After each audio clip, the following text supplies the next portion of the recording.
Hello everyone, welcome to my YouTube channel study with Jai. तो आज का सेशन है झारखंड के क्षेत्र राजवंश। झारखंड के क्षेत्र राजवंश में मैंने पिछले वीडियो में आप लोग को बताए थे कि झारखंड में मुंडा राज की स्थापना किसने की थी और झारखंड में नागवंश की स्थापना किसने की थी, और फिर रक्सेल वंश के बारे में बताए हैं। ठीक है। और 8वीं और 10वीं शताब्दी में झारखंड में कितने नागवंशी शासक ने शासन किया और झारखंड में पाल, प्रतिहार और राजपूतों का प्रभाव देखे जाते हैं, ये सब सारे के सारे मैंने पिछले वीडियो में बता दिया है। तो आप लोग देख लीजिएगा जाके। अगर आप उस वीडियो को देखिएगा तब आपको जो है यहाँ से देखने के बाद समझ में आएगा आपको। ठीक है। तो आप पहले पिछला वीडियो देखिए, उसके बाद इसको देखिएगा। तो चलिए आज के क्लास में हम लोग जानेंगे कि सिंहभूम का सिंह वंश। ठीक है। सिंहभूम का सिंह वंश के बारे में इस वीडियो में हम लोग पढ़ेंगे। तो हो जनजाति के अनुसार सिंहभूम का नामकरण जो हुआ है वो कुल देवता सिंहबोंगा के नाम पर हुआ है। ठीक है। हो जनजाति के कुल देवता कौन है? तो सिंहबोंगा है। सिंहबोंगा के नाम पर जो है पड़ा सिंहभूम का सिंह वंश। सिंह वंश के ग्रंथ है वंश प्रभा लेखन। ठीक है। ये वंश प्रभा लेखन क्या है? तो वंश प्रभा लेखन सिंह वंश का ग्रंथ है। इस ग्रंथ में सिंह वंश को दो शाखा में बांटा है। ठीक है। सिंह वंश के ग्रंथ है वंश प्रभा लेखन, उसमें सिंह वंश को कितने शाखाओं में बांटा? तो दो शाखाओं में बांटा है। पहली शाखा और दूसरी शाखा में वर्णन किया है। तो चलिए चलते हैं पहली शाखा के बारे में जानते हैं। पहली शाखा, पिछले वीडियो में मैंने बताया है पहली शाखा के बारे में, लेकिन इस वीडियो में भी पहली शाखा के बारे में बताना पड़ रहा है क्योंकि आप एक सीक्वेंस वाइज से पढ़िएगा तो आपको ज्यादा समझ में आएगा। ठीक है। तो 7वीं सदी के अंत में सिंह लोग सिंहभूम के भूइयों और सड़कों के संपर्क में आए थे। ठीक है। 7वीं सदी के अंत में सिंह लोग जो थे वो सिंहभूम में रह रहे भूइयों और सड़कों के संपर्क में आए और उनके क्षेत्रों पर क्या किए? अधिकार क्षेत्र कर लिए। मतलब जो भूइयों और सड़कों लोग रह रहे थे उसका क्षेत्र को क्या किया? ये लोग अपने अधिकार क्षेत्र में कर लिया। उसके बाद 8वीं सदी के आरंभ में सिंह वंश की पहली शाखा यहां पर स्थापना किया गया। ठीक है। 8वीं सदी में क्या किया इन्होंने? सिंह वंश की पहली शाखा का स्थापना किया। और सिंह वंश की पहली शाखा की स्थापना कौन किया है? तो काशीनाथ सिंह द्वारा किया गया है। ये वेरी वेरी इंपॉर्टेंट हो जाता है कि सिंह वंश की पहली शाखा की स्थापना किसने किया है? तो काशीनाथ सिंह ने किया है। फिर इस शाखा में टोटल जो है 13 राजाओं ने शासन किया है। ठीक है। सिंह वंश की पहली शाखाओं में टोटल कितने राजाओं ने शासन किया? तो टोटल 13 राजाओं ने शासन किया। आगे चलते हैं। प्रारंभ में इन राजाओं ने छोटा नागपुर के नागवंशियों के प्रभुत्व को स्वीकार करते हुए शासन किया करते थे। ठीक है। जब सिंह वंश की पहली शाखा स्थापित हुआ और सिंह वंश में जितने भी राजा लोग शासन किए हैं तो उस समय नागपुर के नागवंशी शासकों के अधीन रहकर इन्हें शासन करना पड़ता था। ठीक है। मतलब नागवंशी शासकों पर प्रभुत्व किसका रहता था? शासकों का रहता था। लेकिन कुछ दिन बाद ये लोग पूरी तरह से स्वतंत्र हो गए और पूरी तरह से स्वतंत्र होकर शासन करने लगे। मतलब जो है ये नागवंशी शासकों का इन पर किसी भी तरह का कोई प्रभुत्व नहीं रहा, कोई भी संरक्षण नहीं रहता था। ठीक है। फिर पहली शाखा का शासनकाल टोटल जो है 13वीं शताब्दी तक ही रहा है। ठीक है। सिंह वंश की पहली शाखा का टोटल कितना सदी तक रहा है? तो 13वीं सदी तक ही शासनकाल रहा है। उसके बाद दूसरी शाखा का प्रारंभ माना जाता है 13वीं सदी के बाद। तो दर्प नारायण सिंह द्वारा 1205 ईस्वी में सिंह वंश की दूसरी शाखा का स्थापना किया जाता है। ठीक है। यह भी वेरी वेरी इंपॉर्टेंट है कि सिंह वंश की दूसरी शाखा की स्थापना कौन करते हैं? तो सिंह वंश की दूसरी शाखा की स्थापना दर्प नारायण सिंह द्वारा किया जाता है 1205 ईस्वी में। इस वंश का दूसरा शासक कौन बनते हैं? तो युधिष्ठिर बनते हैं। ठीक है। दर्प नारायण सिंह के बाद दूसरे शासक कौन बनते हैं? तो युधिष्ठिर बनते हैं। और इसका शासनकाल 1262 से लेकर 71 ईस्वी तक रहा है। ठीक है। 1262 ईस्वी से लेकर 1271 ईस्वी तक युधिष्ठिर का शासनकाल रहा है और दर्प नारायण सिंह का 1205 से लेकर 1262 ईस्वी तक रहा है। जब युधिष्ठिर की मृत्यु हो जाता है तो मृत्यु के बाद कौन बनते हैं? काशीराम सिंह बनते हैं। काशीराम सिंह बनते हैं सिंह वंश की दूसरी शाखा के शासक। ठीक है। उसके बाद काशीनाथ सिंह के महिपाल सिंह का उत्तराधिकारी था। ये काशीराम सिंह जो है वो किसके उत्तराधिकारी था? तो काशीनाथ सिंह के महिपाल का उत्तराधिकारी कौन था? तो काशीराम शासक था। ठीक है। उसके बाद इसके पूर्ववर्ती शासक बहादुर शाह प्रथम के समकालीन थे। जब काशीराम सिंह शासन कर रहे थे झारखंड में तो उस समय पूर्ववर्ती मुगल शासक कौन थे? बहादुर शाह प्रथम। बहादुर शाह प्रथम के समकालीन शासक कौन थे? तो काशीराम सिंह थे। काशीराम सिंह ने एक नई राजधानी बनाई थी, उसका नाम है पोरहाट। ठीक है। काशीराम सिंह एक नई राजधानी बनाई थी, पोरहाट नामक नई राजधानी का निर्माण किया था किसने? तो काशीराम सिंह द्वारा किया गया था। फिर काशीराम सिंह का मृत्यु हो जाता है तो उसके बाद शासक कौन बनते हैं? तो अच्युत सिंह शासक बनते हैं। ठीक है, जब काशीराम जो है शासनकाल खत्म होता है उनका, तो सिंह वंश की दूसरी शाखा के शासक बनते हैं अच्युत सिंह। अच्युत सिंह शासन काल में सिंह वंश की कुल देवी के रूप में पोरी देवी का प्राण प्रतिष्ठा कराया जाता है। ठीक है, ये भी बहुत ज्यादा इंपॉर्टेंट हो जाता है कि सिंह वंश की दूसरी शाखा के जो कुल देवी है पोरी देवी, उनका प्राण प्रतिष्ठा किसने करवाया था?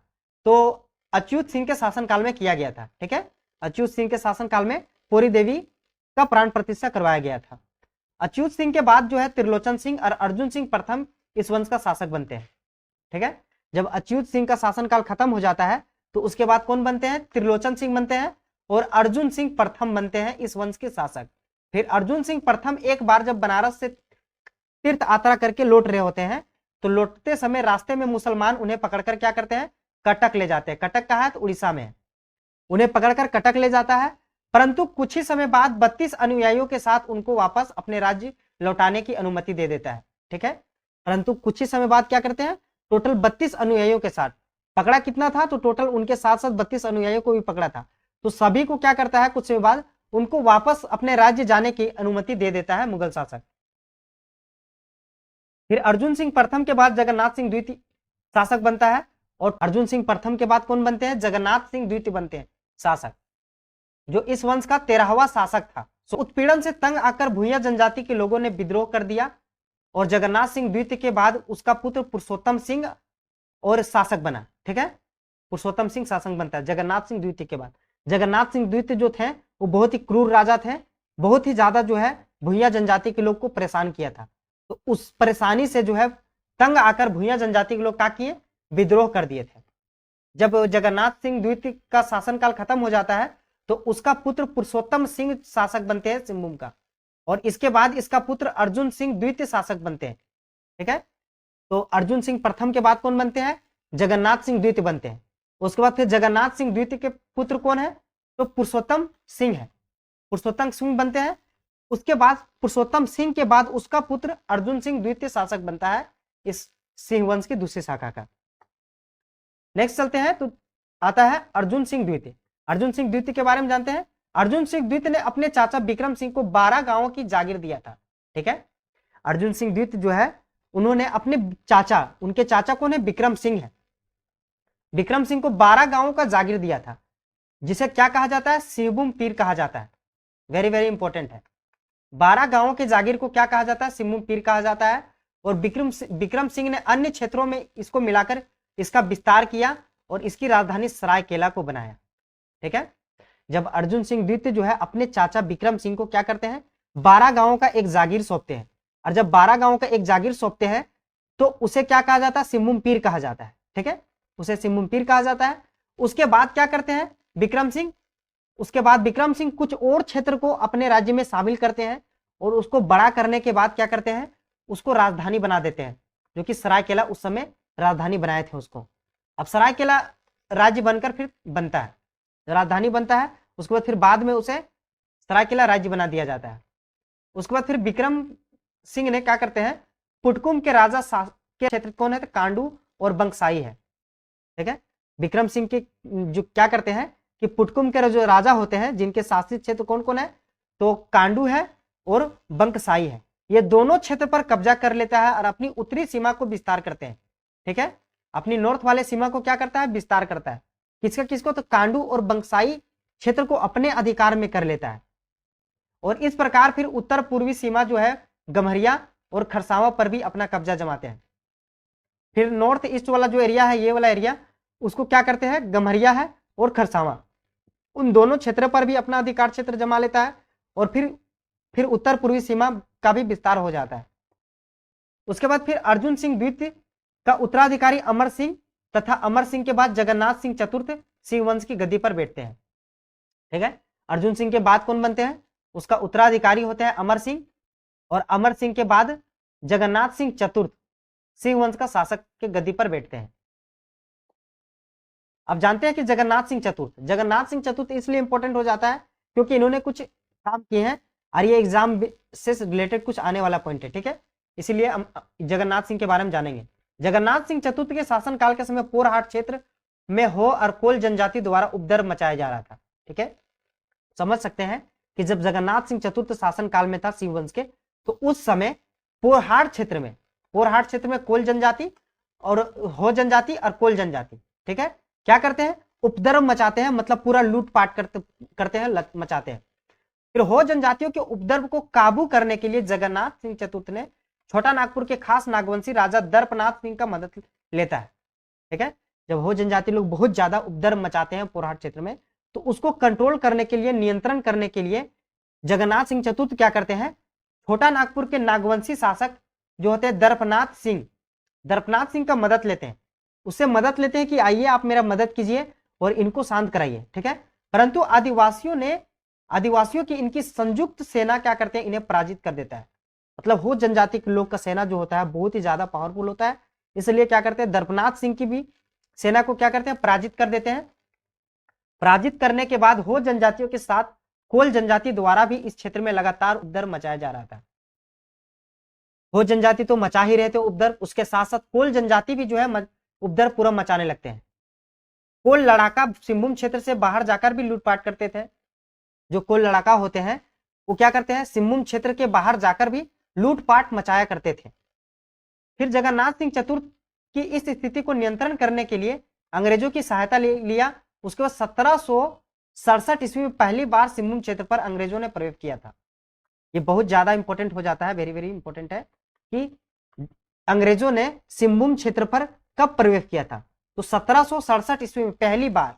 और किसके अनुपति में किया था, तो जगन्नाथ सिंह चतुर्थ जो है हो जनजाति और कोल जनजाति द्वारा उपद्रव मचाए जा रहे थे, उसको शांत करने के लिए क्या करते हैं, उसको शांत करने के लिए अंग्रेजों से सहायता लेता है।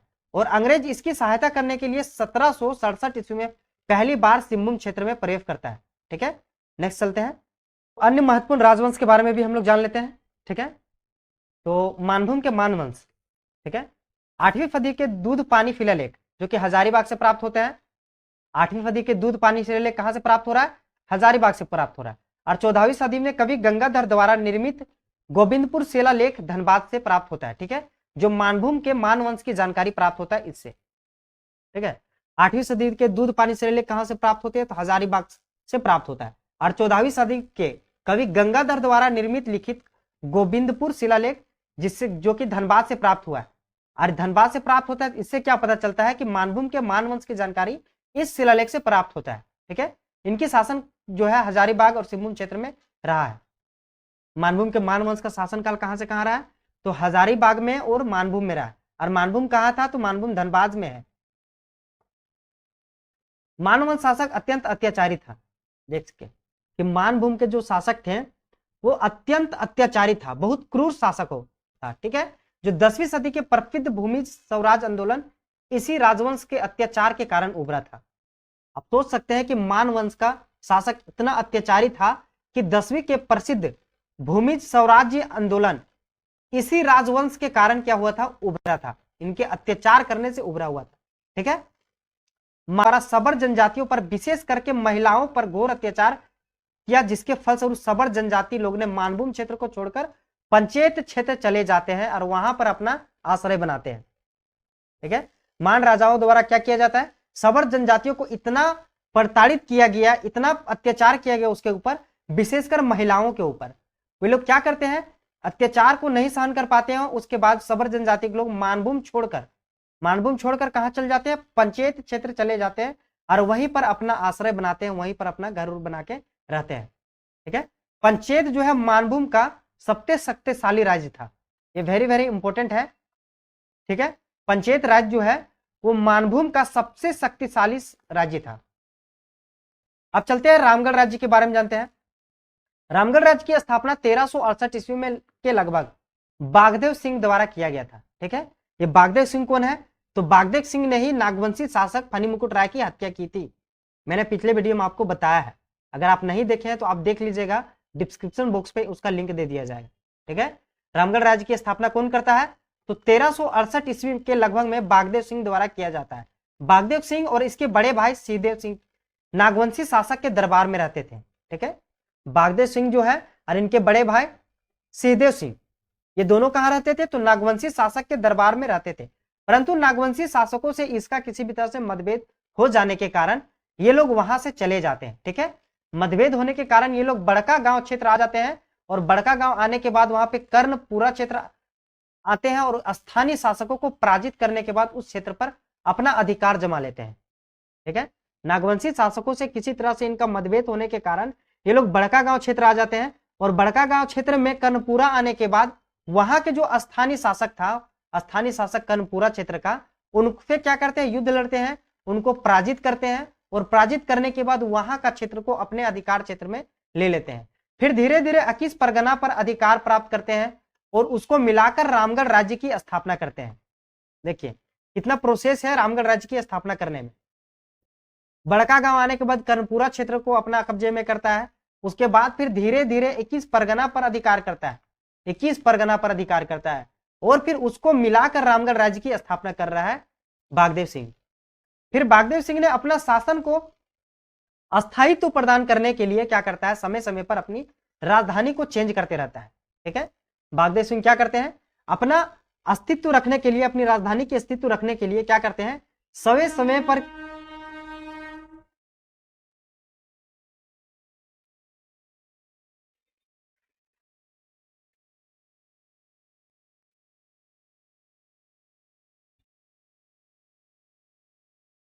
अस्तित्व रखने के लिए समय समय पर क्या करता है? वो अपना राजधानी को वहां से चेंज करते रहता है, मतलब एक जगह से दूसरी जगह राजधानी ट्रांसफर करते रहा है, और इनकी बहुत सारी राजधानियां हैं। रामगढ़ राज्य की सर्वाधिक उत्कृष्ट था वो राजा जो है वो दलेल सिंह थे। ठीक है, रामगढ़ राज्य के सर्वाधिक उत्कृष्ट पावरफुल राजा कौन थे? दलेल सिंह। दलेल के शासन काल में हुआ था। दलेल सिंह 1767 लेकर 1724 ईस्वी तक रामगढ़ में शासक रहा है। ठीक है, दलेल सिंह 1767 ईस्वी से लेकर 1724 ईस्वी तक रामगढ़ का शासक रहा है। फिर 1718 ईस्वी में दलेल सिंह ने 6 राज्य के राजा जो मगर सिंह थे उनकी हत्या करके उस क्षेत्र पर अधिकार कर लेते हैं। ठीक है, दलेल सिंह क्या करते हैं? 1718 ईस्वी में 6 राज्य के राजा कौन थे? मगर सिंह, उसकी हत्या कर देते हैं मगर सिंह की, और उसका जो अधिकार क्षेत्र था, उसका जो राज्य था, वो अपना अधिकार क्षेत्र में ले आता है।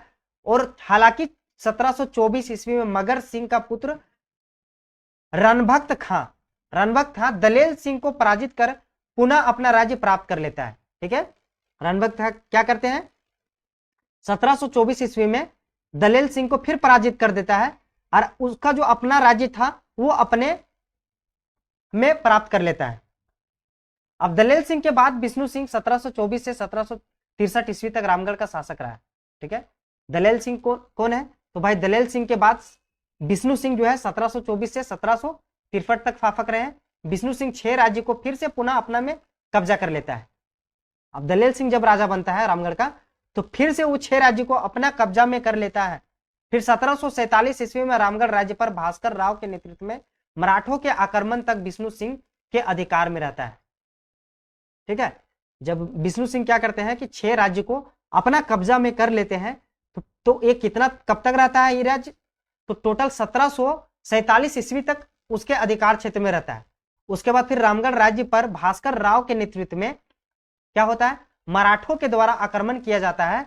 तब उस समय विष्णु सिंह के अधिकार क्षेत्र में उस समय था, उसी समय आक्रमण किया जाता है। ठीक है, फिर 1740 ईस्वी में बंगाल के नवाब अलीवर्दी खां हिदायत अली खां एवं को रामगढ़ से वार्षिक वसूलने के लिए भेजता है। ठीक है, 1740 ईस्वी में बंगाल के नवाब कौन रहते हैं? तो अलीवर्दी खां रहते हैं। वो जो है अपनी सेनापति हिदायत अली खां को क्या करते हैं? रामगढ़ राज्य भेजते हैं, कहा कि वार्षिक माल गुजारी वसूलने के लिए भेजते हैं। फिर हिदायत अली खां ने रामगढ़ राज्य आता है और वार्षिक माल गुजारी 12,000 रुपये उसको तय कर देता है। बोलता है कि तुम प्रत्येक वर्ष मुझे 12,000 रुपये दोगे, अगर नहीं देगा तो युद्ध करके वो जो है अपना उस रामगढ़ राज्य को अपना कब्जा में कर लेता था। ठीक है, फिर 1751 से 52 ईस्वी में नरहत समिया जमींदार कामगार खां ने विष्णु सिंह पर आक्रमण कर विष्णु सिंह को समझौता करने के लिए विरोध करता है। ठीक है, 1751 से 52 ईस्वी में बता रहा है कि नरहत समिया के जमींदार कामगार खां, कौन है नरहत समिया का जमींदार? कामगार खां है। इन्होंने क्या करता है? विष्णु सिंह पर आक्रमण कर देता है और आक्रमण करने के बाद विष्णु सिंह को समझौता करने के लिए मजबूरी करता है।